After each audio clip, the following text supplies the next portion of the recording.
deux pas de là, de l'autre côté du boulevard Richard Lenoir, deux trentenaires ont donné un coup de jeune aux ventes aux enchères. Dans un décor café-boutique, on adjuge dans une ambiance détendue, mais avec de vrais experts et commissaires-priseurs.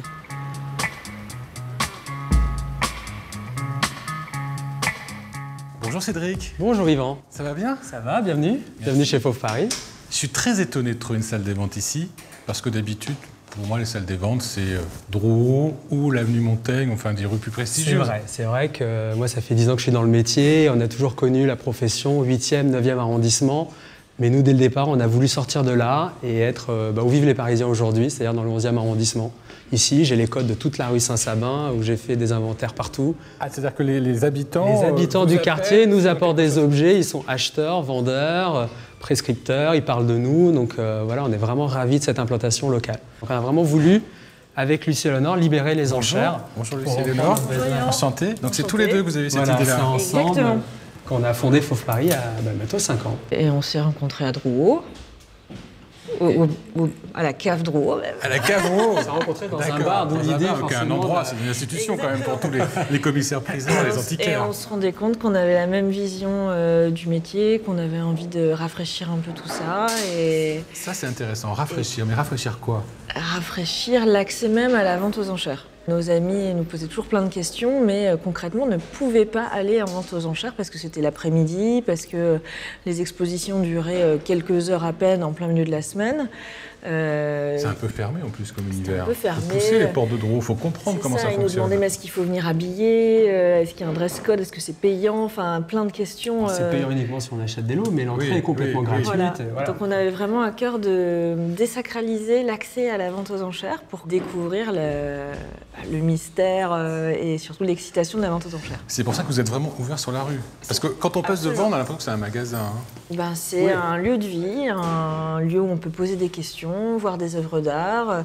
Ça change toutes les semaines parce qu'on a une vente par semaine et donc les expositions durent une semaine justement. Vous savez qu'on est dans un quartier un peu particulier quand même. On est dans le 11e, dans un endroit où on consomme différemment, où les habitants ne sont pas exactement comme les autres. On dit que c'est des vrais bobos et tout ça. Ça aussi, c'était important de vous mettre parmi cette population-là qui consomme différemment parce que ici, c'est de l'occasion, entre guillemets. C'est du développement durable pur et dur.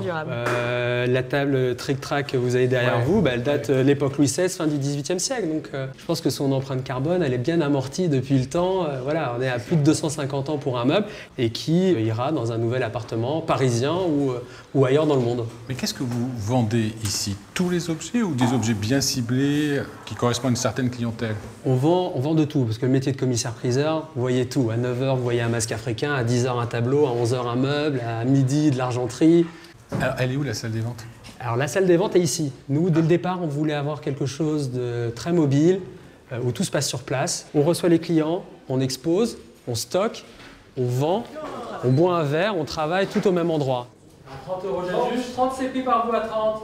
À 30 suivants, c'est levé à 30 €. Tout le monde s'arrête sur le live, on fait signe, c'est pour vous, mademoiselle, à 70 €. J'ai déjà expertisé des objets pour vous. À 70 € c'est vu, et à la télé en plus. Adjugé 70 €. C'est le moment que vous préférez.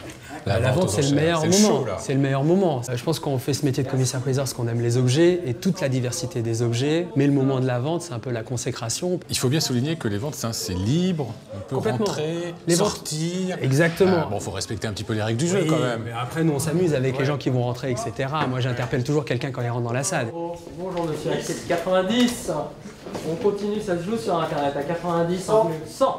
Et puis je le fais enchérir quoi qu'il arrive quand il rentre. Il est toujours un petit peu déboussolé, mais bon, c'est pour rire. On essaie d'avoir un rythme et puis quelque chose d'assez sympathique. Parce qu'une vente aux enchères, quand on présente 150, 200 objets, ça dure un petit peu de temps. Ça dure quand même 2 heures, 3 heures. Donc imaginez un spectacle qui dure 2 heures ou 3 heures, il faut que ça soit quelque chose qui ne soit pas monotone. Donc on est un peu en chef d'orchestre à devoir voir ce qui se passe en salle, ce qui se passe au téléphone, ce qui se passe sur Internet, puis ce qui se passe sur notre feuille où on a un peu une sorte de storyboard de la vente. 70. 70, on s'arrête sur Internet. 80. 80. Vous dites 90 ? 90. C'est une transmission. Voilà, on a ces objets qui passent d'un amateur à un nouvel amateur. Souvent, ce sont des objets de famille qui sont oubliés, qui prennent la poussière dans un coin. Et donc, vous avez potentiellement plusieurs milliers d'euros qui prennent la poussière, qui ne sont pas aimés. Et de l'autre côté, quelqu'un qui n'attend que cet objet depuis peut-être toute sa vie. et on lui permet de le trouver. Donc voilà, on transmet, on est juste passeur, on est passeur de ces histoires et passeur d'objets.